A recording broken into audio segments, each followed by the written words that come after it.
सो hello दोस्तों, welcome to my channel job alerts for you. So आज हम बात करेंगे इंडियन एयरफोर्स एफकेट एग्जाम की जो नोटिफिकेशन आई है दिसंबर में। तो टोटल जो इसकी वैकेंसी आई है वो 241 वैकेंसी आई है।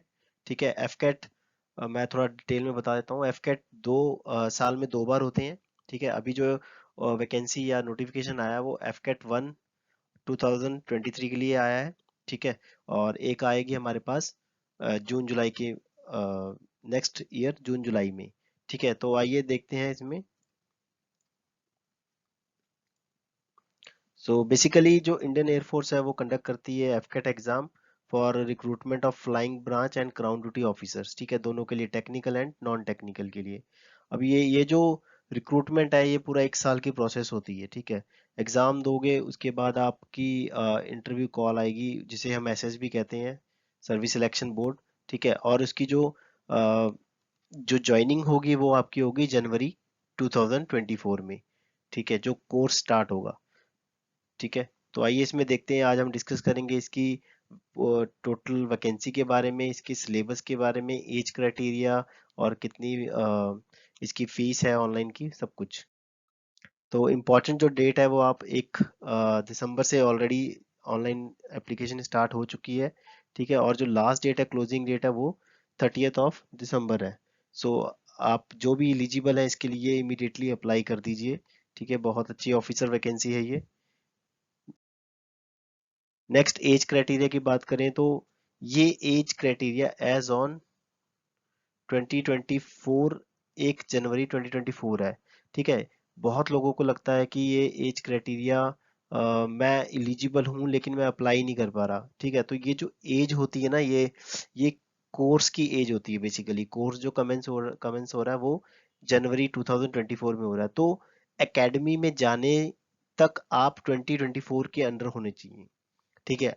अभी तक नहीं होने चाहिए, मतलब एकेडमी एज मानी जाती है। तो उसके हिसाब से मिनिमम एज 20 ईयर्स और मैक्सिमम 24 ईयर्स। ठीक है। For flying branches. ठीक है। फॉर फ्लाइंग ब्रांच के लिए। और जो ग्राउंड ड्यूटी ऑफिसर है, टेक्निकल और नॉन टेक्निकल, उसके लिए मैक्सिमम एज 26 ईयर होती है। ठीक है। नेक्स्ट जानते हैं एप्लीकेशन फीस के बारे में, क्योंकि ये एफकेट है। ठीक है। एयरफोर्स कॉमन एडमिशन टेस्ट जिसे कहते हैं हम। और ये ऑनलाइन एग्जाम होता है। तो इसकी पहले जब मैं अप्लाई करता था तब ये फ्री होता था, फ्री ऑफ कॉस्ट होता था, और एग्जाम भी ऑफलाइन होता था। ठीक है। मेरे पास कुछ क्वेश्चन पेपर भी पड़े होंगे इसके ऑफलाइन वाले। और लेकिन 2015 आई थिंक उसके बाद इन्होंने ऑनलाइन एग्जाम कंडक्ट करा दिया और फीस भी शुरू कर दी इन्होंने, ताकि कोई कैंडिडेट जो ऑनलाइन फीस हर एक सेंटर की फीस होती है उसके लिए एफकेट ने एलिजिबिलिटी एंट्री फीस रखी है। तो बहुत मामूली फीस है, 250। किसी एग्जाम की होती नहीं इतनी। ठीक है। अगर आप केवीएस या किसी और रिक्रूटमेंट की बात करोगे तो बहुत ज़्यादा फीस होती है। यहाँ तो बहुत कम है, 250 ओनली। ठीक है। एनसीसी स्पेशल एंट्री के लिए भी नील है। पेमेंट मोड आपको ऑनलाइन ही करने पड़ेंगे। ठीक है। नेक्स्ट हम डिस्कस करते हैं क्वालिफिकेशन। तो क्वालिफिकेशन के लिए फ्लाइंग अगर पोस्ट है, अगर आप फ्लाइंग पोस्ट के लिए अप्लाई करना चाहते हैं, ठीक है, तो उसके लिए आपको बैचलर डिग्री होनी चाहिए कोई भी स्ट्रीम में।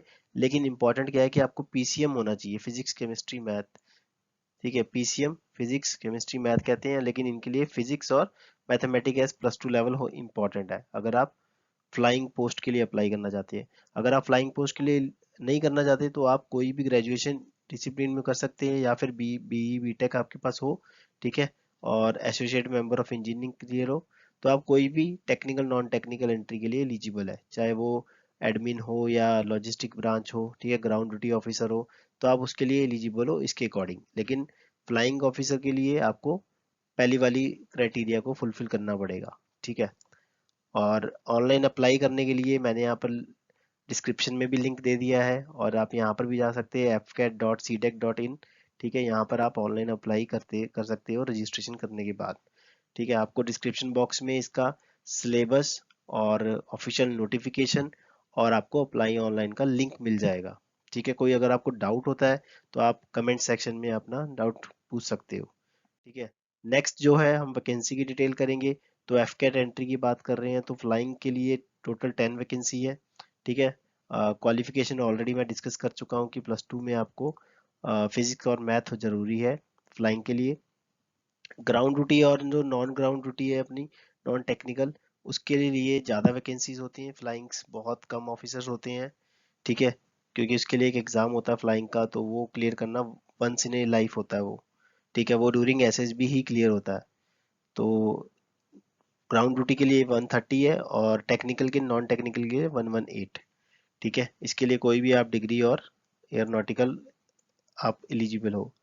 जो एनसीसी स्पेशल एंट्री है अगर वो फ्लाइंग के लिए, तो 10% ऑफ जो सीट्स है इसकी, ठीक है, इसकी 10% ऑफ जो सीट है वो एनसीसी स्पेशल विंग के लिए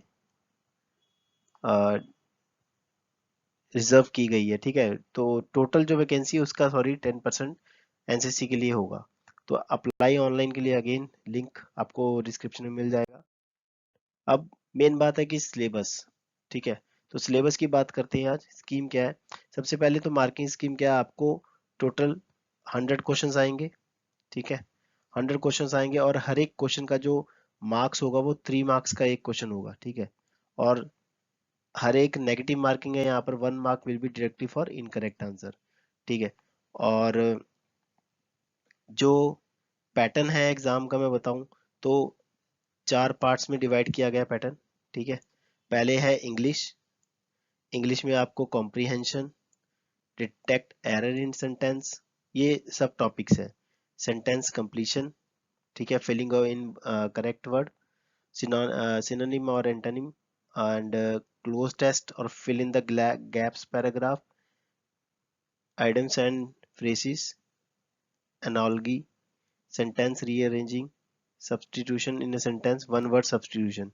ठीक है, उसके बाद जनरल अवेयरनेस, आपको हिस्ट्री हिस्ट्री आएगी, हिस्ट्री के क्वेश्चन होंगे, ज्योग्राफी के होंगे, स्पोर्ट्स, नेशनल ऑर्गेनाइजेशन, ये जितने टॉपिक्स यहाँ पर लिखे हैं आपको, इन सबसे दो दो तीन तीन क्वेश्चंस आएंगे, ठीक है, और टोटल मतलब 25-25 का ये रेशियो होता है, 100 क्वेश्चन है तो 25 क्वेश्चन इंग्लिश से, 25 आपके जनरल अवेयरनेस से, 25 न्यूमेरिकल से और 25 रीजनिंग और मिलिट्री एप्टीट्यूड टेस्ट से, ठीक है। न्यूमेरिकल एप्टीट्यूड या क्वांट की बात करूं तो क्वांट में decimal fraction, time and work, average percentage, profit loss, ratio and proportion, simple and compound interest, ठीक है, और ट्रेन बोर्ड स्ट्रीम, और ये जो टॉपिक्स यहाँ पर दिए हुए हैं, number system, mixture allegation, rules, clock के क्वेश्चंस ये आएंगे, वर्बल और नॉन वर्बल रीजनिंग, ठीक है। वैसे तो अगर मैं आपको कहूँ कि इसकी प्रिपरेशन कैसे करनी है, तो आपके पास दो बुक्स होती हैं, ठीक है, एक तो है क्वांट की, अगर आप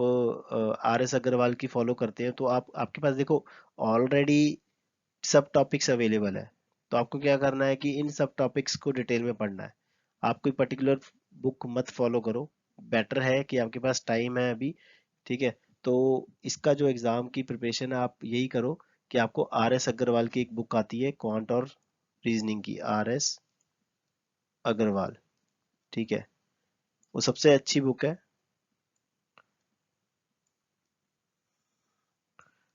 क्वांट और रीजनिंग की, ठीक है, तो वो अगर वो पूरी भी नहीं होती तो आप उसमें से जो जो ये टॉपिक्स आपको दिए गए हैं ये टॉपिक्स आप उसमें से क्लियर करो अपने, और जनरल अवेयरनेस के लिए आप ऑनलाइन भी पढ़ सकते हो या फिर प्रतियोगिता दर्पण आती है जनरल अवेयरनेस के लिए 1 साल की, तो आप 1 साल की प्रतियोगिता दर्पण पढ़ सकते हो 2023 के लिए, ठीक है, प्रतियोगिता दर्पण आती है, पीडी कहते हैं उसे, या फिर उसकी पीडीएफ भी डाउनलोड हो जाएगी, प्रतियोगिता दर्पण 2023 आप परचेज कर सकते हो, ठीक है, और इन्होंने देखो मेंशन भी किया हुआ है कि जो न्यूमेरिकल एबिलिटी क्वेश्चंस होंगे वो 10th लेवल के होंगे, और जो स्टैंडर्ड अदर को सब्जेक्ट के जो क्वेश्चन होंगे वो ग्रेजुएशन लेवल के हो सकते हैं यूनिवर्सिटी एग्जाम के।